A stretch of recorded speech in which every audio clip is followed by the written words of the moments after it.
ደጉ ሲምባና የሳቫናው ትምህርት።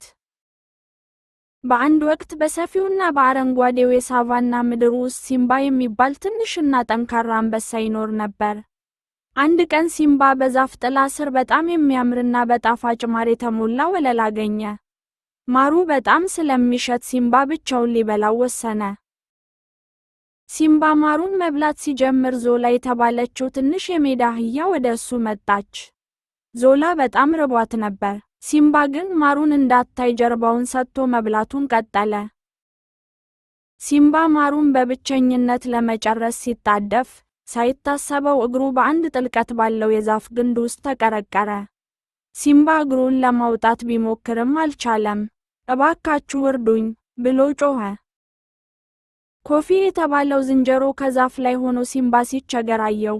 ኮፊ ሲምባን ለብቻ መብላት ስላየ ለመርዳት አመነታ። ሲምባ ቅድም ሊያካፍለን አልፈለገም ነበር ብሎ አሰበ። ዞላ ግን የሲምባን ጩኸት ስትሰማ ወዲያውኑ ተመልሳ መጣች።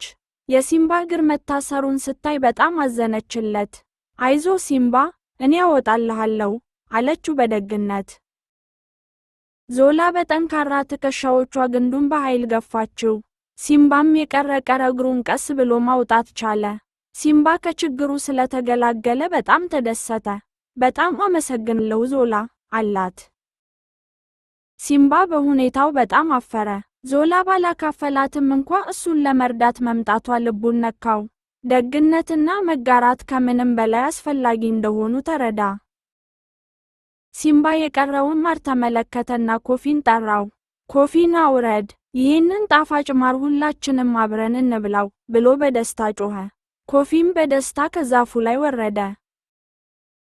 ዞላና ኮፊ በሲምባ ግብዣ በጣም ተደሰቱ። ሦስቱም ጓደኛሞች እየተሳሳቁና ስለ ሳቫናው ወሬ እያወሩ ጣፋጩን ማር በጋራ ተመገቡ። ማሩ አብሮ ሲበላ የበለጠ ጣፈጠ። ከዚያ ቀን ጀምሮ ሲምባ በሳቫናው ውስጥ ባሉት ጓደኞቹ ዘንድ በደግነቱ የታወቀ ሆነ። ማናቸውንም ነገር ለብቻው ከመያዝ ይልቅ ለሌሎች ማካፈል ትልቅ ደስታ እንደሚሰጥ ሁልጊዜ ያስታውሳል።